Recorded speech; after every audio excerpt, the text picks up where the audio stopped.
आपके एग्जाम के लिए अब समय बहुत ही कम रह गया है। मैं बात कर रहा हूँ यहाँ पर हिमाचल फॉरेस्ट गार्ड के लिए 7 तारीख को आपका पेपर होना है और उम्मीद करूंगा कि सभी की बेस्ट प्रिपरेशंस यहाँ पर हुई है और जिस मिशन के साथ हम चले हैं अपने नेम प्लेट की वर्दी, उस सपने को आप साकार करें। ईश्वर से यही प्रार्थना है। तो लाइक शेयर सब्सक्राइब करिए। और यहाँ पर हम आज क्या डिस्कस करने वाले हैं, ट्रीज आउटसाइड फॉरेस्ट क्या चीज़ें हैं, और यहाँ पर हम देखेंगे रिकॉर्डेड फॉरेस्ट एरिया क्या है और भारतीय वन अधिनियम 1927 क्या है। और यहाँ पर हम एक और चीज यहाँ पर देखेंगे, भारत वन स्थिति रिपोर्ट यानी कि वो कब जारी करता है। ठीक है, ये सारी चीजें तो हम डिस्कस करेंगे, लेकिन साथ में आपसे मैं कुछ क्वेश्चंस भी पुटअप करूंगा। कमेंट बॉक्स में सभी ने कमेंट करने हैं और टेलीग्राम ग्रुप्स को जरूर ज्वाइन करिए क्योंकि वहां पर भी लेटेस्ट क्वेश्चंस की अपडेशंस होती रहती है। लिंक डिस्क्रिप्शन बॉक्स में है। पहले के लेक्चर्स मॉक टेस्ट नहीं देखे हैं, चेकआउट करिए डिस्क्रिप्शन बॉक्स को, सभी मॉक टेस्ट आप लगा लीजिए। और नेक्स्ट जितने भी मॉक टेस्ट रहेंगे आपके एग्जाम से पहले वो भी हम धीरे धीरे कवर कर देंगे यूट्यूब के माध्यम से ही। ठीक है, देखिए यहाँ पर ट्रीज आउटसाइड फॉरेस्ट क्या चीज है दोस्तों, बड़े ध्यान से देखना, नाम में ही क्लियर हो रहा है। वनों से बाहर के पेड़ों से लकड़ी उत्पादन की संभावना, यानी कि पेड़ों को सरकारी रिकॉर्डेड फॉरेस्ट एरिया के बाहर उगाया जाना चाहिए और उनका दोहन किया जाना चाहिए। मतलब ऐसे पेड़ जो सरकारी आंकड़े में दर्ज नहीं होंगे, जो सरकार के पास डेटा नहीं होगा, मतलब जिनका साफ साफ क्लियर है कि सिर्फ व्यापार करना, इनकम करना, आय और आर्थिक स्थिति को मजबूत करना। ठीक है, मतलब ऐसे पेड़ जो सरकारी रिकॉर्ड में दर्ज नहीं है या नहीं होंगे, जिनका काम सिर्फ व्यापार करना होगा, इनकम आर्थिक स्थिति को मजबूत करना होगा। अब ये तो हो गया कि वनों से बाहर के पेड़ों को, यानी कि इसको हम शॉर्ट फॉर्म में कहते हैं TOF, trees outside forests. Clear.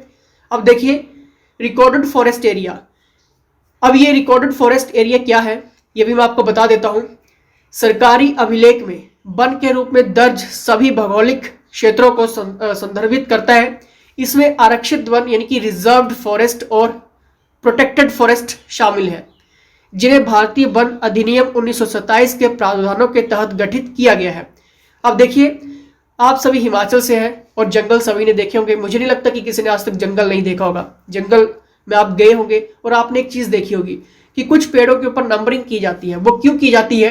क्योंकि वो पेड़ जो है वो आपको पता है कि वो रिकॉर्डेड में है, उनको ऐसे कोई काट नहीं सकता है। अगर काटेगा तो उसके ऊपर कानूनी कार्रवाई होगी। ठीक है, विदाउट परमिशन से। तो ये सारी चीजें आपको क्लियर है। और ये किसके तहत गठित किया गया है? भारतीय वन अधिनियम 1927 के अंडर। ठीक है दोस्तों, अगर अभी भी आपको लग रहा है कि आपका कुछ भी छूट रहा है, MCQs छूट रहे हैं, मॉक टेस्ट छूट रहे हैं, मॉडल टेस्ट पेपर छूट रहे हैं, व्हाट्सएप कर लेना। 599 का full important superior crash course team के अंडर यहाँ पर लॉन्च किया गया है, एक्सपर्ट्स के टीम।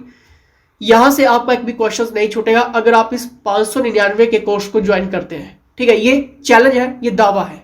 ठीक है, अब देखिए नेक्स्ट पॉइंट के ऊपर हम आएंगे। यहां पर ये नेक्स्ट पॉइंट क्या कह रहा है कि वर्ष 2011 की भारत वन स्थिति रिपोर्ट के अनुसार सरकारी वनों से लकड़ी का उत्पादन 3.17 मिलियन घन मीटर और TOF आपको क्लियर हो गया कि वनों से बाहर के पेड़ों से कितना यहां पर लकड़ी का उत्पादन हुआ, यानी कि 42.77 मिलियन घन मीटर है।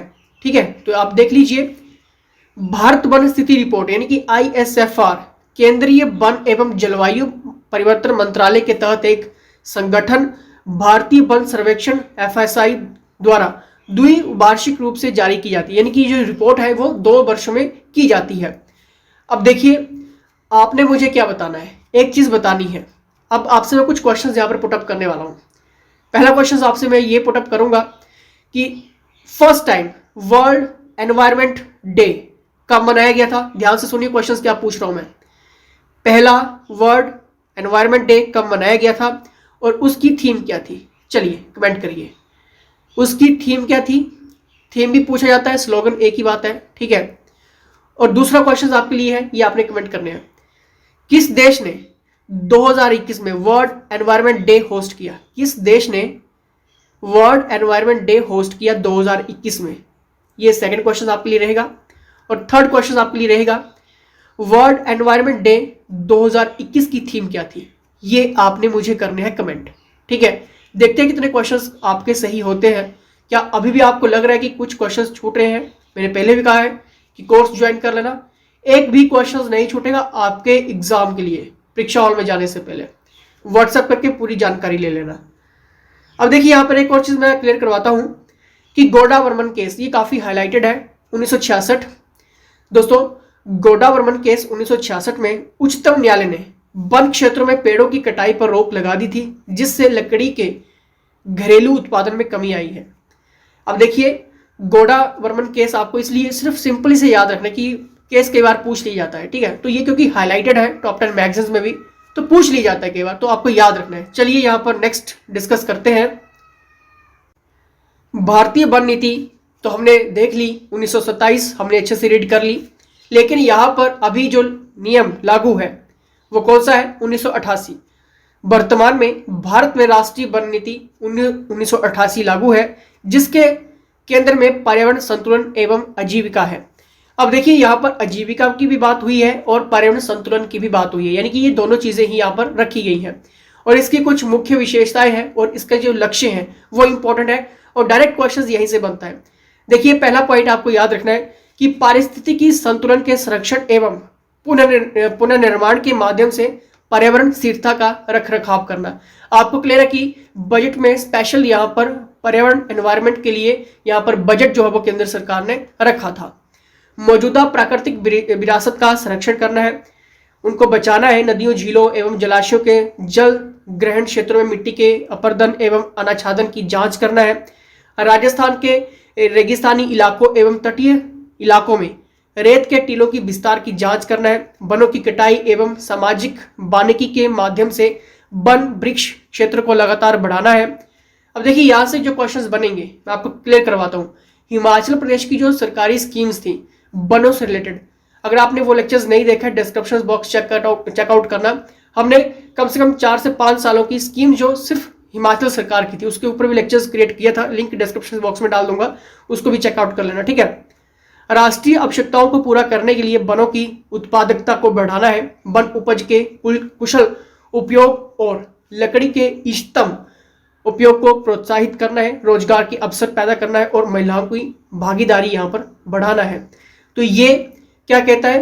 भारत में राष्ट्रीय वन नीति 1988 इस टाइम है और ये इसके लक्ष्य हैं, ठीक है। बार बार अमेंडमेंट जरूर की जाती है, लेकिन आपको ये 1988 बिल्कुल क्लियर आउट करके चलना है, ठीक है। अब देखिए यहाँ पर नेक्स्ट जो टॉपिक होगा वो बहुत तो इंपॉर्टेंट होगा, उसके लिए चैनल को लाइक शेयर सब्सक्राइब करिए क्योंकि छूटना नहीं चाहिए आपका। क्योंकि नेक्स्ट लेक्चर्स में हम क्या देखेंगे? डिस्ट्रिक्ट वाइज फॉरेस्ट हिमाचल के, ठीक है, उनका हम ज्योग्राफिकल एरिया भी रीड करेंगे। डेंस फॉरेस्ट यानी कि घनत्व भी उनका देखेंगे और ओपन फॉरेस्ट कितने हैं वो भी हम देख लेंगे डिस्ट्रिक्ट वाइज, ठीक है। और एक और चीज मैं आपको क्लियर करवाता हूं कि और क्या क्या चीजें हम देखेंगे। फॉरेस्ट इको टूरिज्म, अगर आप फॉरेस्ट गार्ड की प्रिपरेशन कर रहे हैं तो आपको फॉरेस्ट इको टूरिज्म भी क्लियर होना चाहिए, क्योंकि कुछ मेन पॉइंट की फैक्ट ऐसे हैं जो आपके एग्जाम में पूछे जाएंगे। तो उन सभी के लिए लेक्चर्स को लाइक शेयर सब्सक्राइब करिए, ठीक है। एक भी क्वेश्चन एक भी लेक्चर छूटना नहीं चाहिए। और अभी तक भी कोई भी डाउट्स है, क्वेश्चंस है, क्वेरीज है, व्हाट्सएप आप कर लेना। 599 का कोर्स है, उसमें आपकी सारी चीजें कवर हो जाएंगी बिट टेस्ट, एमसीक्यूज, नोट्स के साथ। एक भी चीज नहीं छूटेगी, ये प्रॉमिस है आप सभी से, ठीक है। चलिए इसी के साथ जय हिंद, जय हिमाचल।